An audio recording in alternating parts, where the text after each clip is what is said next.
மதுரை சித்திரை திருவிழாவின் 8ஆம் நாள் நிகழ்ச்சியில் ரத்தினங்கள் பதித்த பாரம்பரிய கவசங்களால் அலங்கரிக்கப்பட்ட மீனாட்சி சுந்தரேஸ்வரர் தங்க பல்லக்கில் எழுந்தருளி பக்தர்களுக்கு காட்சியளித்தனர்.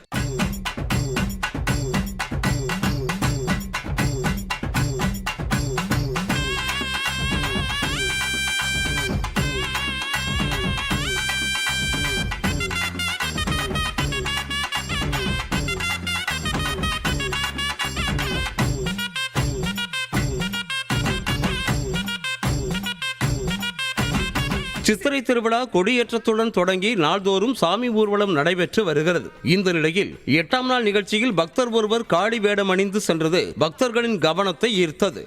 உலகத்தின் பெருவிழா சித்திரை திருவிழா, மக்கள் கூடும் பெருவிழா, எங்க சித்திரை திருவிழா, ஊரே அதிரும் திருவிழா.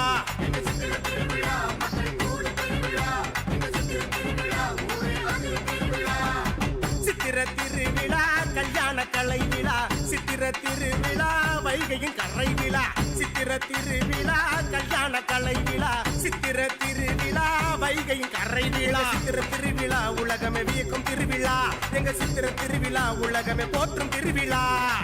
நான் பிகே சமிச்சா பைக்ல வந்திருக்கேன். நான் மீனாட்சி வேஷம் போட்டிருக்கேன். சாமி பார்க்க தான் வந்தேன். பார்த்துட்டேன். இன்னைக்கு என்ன வேஷம் போட்டிருக்கீங்க? மீனாட்சி வேஷம். எதுக்காக? சாமி பார்க்க. இன்னைக்கு எத்தனை நாள் திருவிழான்னு தெரியுமா உங்களுக்கு? நீங்க என்ன திருவிழா அதெல்லாம் சரியா? நீங்க பட்டாபிஷேகம் அதை பத்தி சொல்லுங்க. பட்டாபிஷேகம் உங்க பேர் பேசலாம். என் பேர் பிகே சமிச்சா. நான் பைக்ல வந்திருக்கேன். நான் மீனாட்சி வேஷம் போட்டிருக்கேன். எதுக்காக போட்டிருக்கீங்க இன்னைக்கு? நான் சாமி பார்க்கறதுக்கு தான் போட்டேன். என்னோட நேம் சக்தி. நாங்கள் வந்துட்டு கோவில் பாப்பாக்குடியிலேருந்து வந்துட்டு இருக்கோம். ஸோ சாமி பார்க்க டெய்லி வந்துடுவோம். ஆக்சுவலாக நான் இப்போ இருக்கிறது கோயம்புத்தூர். ஸோ சாமி திருவிழா பார்க்கறதுக்காக வந்திருக்கோம். இன்னைக்கு 8ஆம் நாள் திருவிழா, சாமி பட்டாபிஷேகம் பார்க்கறதுக்காக மெயினாக வரணுன்றதுக்காக வந்தோம். இது நல்ல சாமி பார்த்தோம். செம க்ரௌடாக இருந்துச்சு. ஆனால் சாமி நாங்கள் நல்லா பார்த்தோம். நல்லா இருந்தது சாமி பார்க்கறதுக்கு திருவிழா. மீனாட்சி அம்மன் பட்டாபிஷேகம் அப்படிங்கிற போது மதுரையை ஆள்றதுக்காகவே மீனாட்சி அம்மன் தான் மெயின்னு சொல்லுவாங்க. ஸோ மீனாட்சி அம்மனோட பெருமையை சொல்றதுக்கு என்ன சொல்றது, மதுரையை ஆள்றதே மீனாட்சி அம்மன் தான்.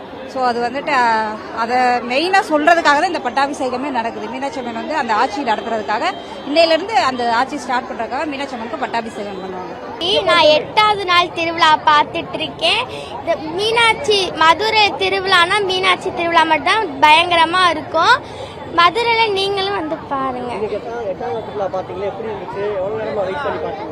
நான் 8வது நாள் திருவிழா தொடர்ந்து பார்த்துட்டே இருக்கேன். நல்லா ஜாலியா போகுது.